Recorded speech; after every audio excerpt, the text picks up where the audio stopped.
I have a quirk. I find sneezing to be an interruption, like you're having a conversation with a friend or a coworker and you're like, excuse me. That's so gross. I hate spreading germs, but the worst part is sneezing is an interruption. Let's say you're a president of the United States being sworn in.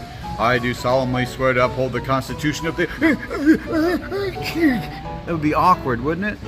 Or you're a professional speaker, you're delivering a sermon, whatever, and you're like, and making a big point, and then, I mean, that would be awful, having to sneeze on stage. Has that ever happened? Or yawning. Yawning gets in the way, like, do you take this man to be your lawfully wedded husband? I do. It'd be so awful. Sneezing and yawning should be outlawed.